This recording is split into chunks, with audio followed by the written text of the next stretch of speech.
और चोर चोर मुसेरा भाई जो बोला जाता है, मुझे लगता है कि वही चीज इस झारखंड में चरितार्थ हो रहा है। रणनीति के तहत राज्य सरकार के पुलिस महकमा के लोग ईडी को डराने और धमकाने का काम कर रहे हैं। जो भी गरीब का हक मारेगा वो जेल के अंदर देर सवेर नजर आएगा। अगर भारतीय जनता पार्टी के कार्यकर्ता, महानगर के कार्यकर्ता, ग्रामीण के कार्यकर्ता यदि एसपी कार्यालय का घेराव नहीं किए होते तो मुझे लगता है कि आज वो बच्चे बरामद नहीं हो पाते। भारतीय जनता पार्टी जमशेदपुर महानगर का एक एक कार्यकर्ता जमशेदपुर एसएसपी कार्यालय का कल 11 बजे से घेराव करेगा। यहाँ की जनता जेएमएम कांग्रेस आरजेडी के फ्रेम में आ गए, जाल में फंस गए, लेकिन वो भी आज महसूस कर रहे हैं कि हमने गलती कर दी है। यदि वैसे अपराधी पर काबू नहीं लगाने का काम पुलिस प्रशासन करेगी तो भारतीय जनता पार्टी का एक एक कार्यकर्ता सड़कों पर उतर करके उनका जीना आराम कर देगा। देखिए, झारखंड में चोरों का जमात है। जो लोग सरकार का नेतृत्व कर रहे हैं या जो पदाधिकारी इस राज्य के अंतर्गत काम कर रहे हैं, सभी लोग दोनों हाथ से जनता की गाढ़ी कमाई को लूटने का काम कर रहे हैं। लगता है कि वही चीज इस झारखंड में चरितार्थ हो रहा है। अब जरा बताइए कि ईडी एक संवैधानिक ढांचा है तो स्वतंत्र रूप से वो अपना कार्य करने का काम करती है। अब 2014 से पहले यही कांग्रेस की सरकार थी, विपक्षी पार्टियों की सरकार थी, उस समय यही ईडी था, यही सीबीआई था। नित्य प्रतिदिन घपले और घोटाले का उजागर करने का काम करती थी ईडी और सीबीआई। और आज भी वही पदाधिकारी और सारे लोग ईडी और सीबीआई में हैं, तो वे लोग आज भी उसी प्रकार का कार्य करने का काम कर रहे हैं। लेकिन केंद्र सरकार के माथे में मढ़ के इस प्रकार का रणनीति के तहत राज्य सरकार के पुलिस महकमा के लोग ईडी को डराने और धमकाने का काम कर रहे हैं।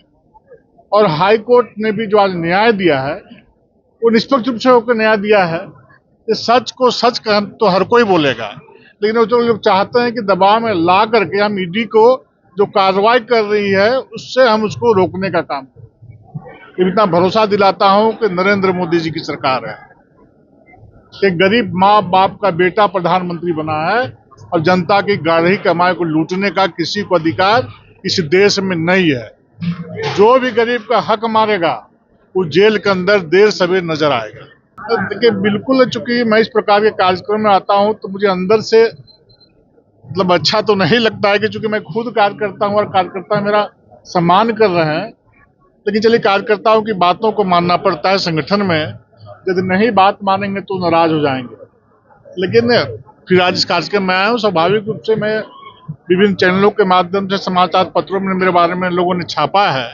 मैं गांव का, आज भी गांव का साधारण परिवार का रहने वाला कार्यकर्ता हूं और गांव में ही रहता हूं।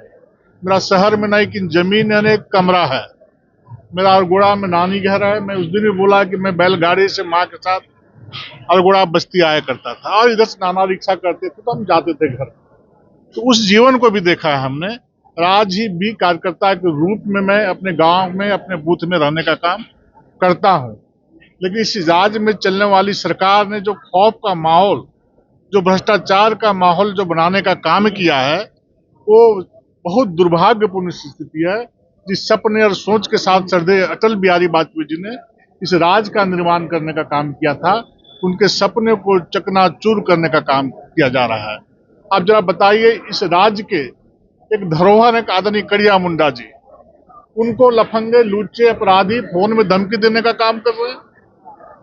कल ही मैं चितरपुर गया था, वहां के बजरंग दल के कार्यकर्ता, दर्जनों कार्यकर्ताओं ने जो हमारे 2-2 बच्चे अगवा होने का काम किया था, करने का काम किया था लोग। अगर भारतीय जनता पार्टी के कार्यकर्ता, महानगर के कार्यकर्ता, ग्रामीण के कार्यकर्ता यदि एसपी कार्यालय का घेराव नहीं किए होते तो मुझे लगता है कि आज वो बच्चे बरामद नहीं हो पाते। इसी प्रकार से जमशेदपुर में एक कैरव गांधी जैसे युवा उद्यमी का विगत 4 दिनों से अपहरण किया गया है। अभी दूर दूर तक उसकी सुराग नहीं मिली है। मैं आप सबों के माध्यम से प्रशासन को चेतावनी दे रहा हूं कि भारतीय जनता पार्टी जमशेदपुर महानगर का एक एक कार्यकर्ता जमशेदपुर एसएसपी कार्यालय का कल 11 बजे से घेराव करेगा। और यदि घेराव करने के बावजूद भी उस युवा उद्यमी का गिरफ्तारी नहीं हुआ तो आने वाले दिनों में हम जमशेदपुर महानगर को ठप करेंगे, बंद करने का काम करेंगे। महाराष्ट्र में बीजेपी को एक तरफा जीत मिली है। स्वाभाविक है, जीत मिलेगी ही। यहाँ की जनता जेएमएम कांग्रेस आरजेडी के फ्रेम में आ गए, चाल में फंस गए, लेकिन वो भी आज महसूस कर रहे हैं कि हमने गलती कर दी है। और आज मैं महाराष्ट्र के एक एक कार्यकर्ता को आप सबों के माध्यम से धन्यवाद देना चाहता हूं, बधाई देना चाहता हूं, आभार प्रकट करना चाहता हूं। और आने वाले दिनों में नगर निकाय के चुनाव में झारखंड में भी झारखंड की जनता और हमारे कार्यकर्ता के बल पे हम भारतीय जनता पार्टी के समर्थित उम्मीदवार निश्चित रूप से इस क्षेत्र में झारखंड राज्य में चुनाव जीतने का काम करेंगे। जैसे ही मुझे कल इस प्रकार की सूचना मिली, हम त्वरित अपना विचार अपने लोगों से विचार विमर्श करने के बाद हमने एक जांच कमेटी का गठन किया प्रातः में 8 बजे भोर में, और तुरंत उन लोगों को सूचना दी। और उसके बाद हमारे सभी माननीय विधायक, माननीय प्रदेश स्तरीय नेता, पूर्व विधायक सभी लोग मधुपुर जा करके पीड़ित परिवार से मिलने का काम कर रहे हैं। अब जरा बतलाइए, वहाँ का काली माँ का मंदिर है, हम लोग का आस्था का केंद्र हिंदू धर्म का, उस लोग उनका रिपेयरिंग करने का काम उस मंदिर का कर रहे थे, ढलाई हो चुका था। एक समाज विशेष के लोग आए, पत्थरबाजी करने लगे। पत्थरबाजी से भी उनका मन नहीं भरा तो उनके घर में घुस करके बेटियों बहनों के साथ अन्याय अत्याचार करने का काम किया, युवाओं के साथ मारपीट करने का काम किया, महिलाओं के साथ मारपीट करने का काम किया। इस प्रकार की घटना नित्य प्रतिदिन झारखंड में घट रही है। तो आखिर पुलिस प्रशासन से अपराधियों का खौफ मिट चुका है, पुलिस प्रशासन से भय खत्म हो चुका है। इसलिए आज आपराधिक किस्म के लोग, एक समाज विशेष के लोग इस प्रकार की घटना दिन रात करने का काम कर रहे हैं।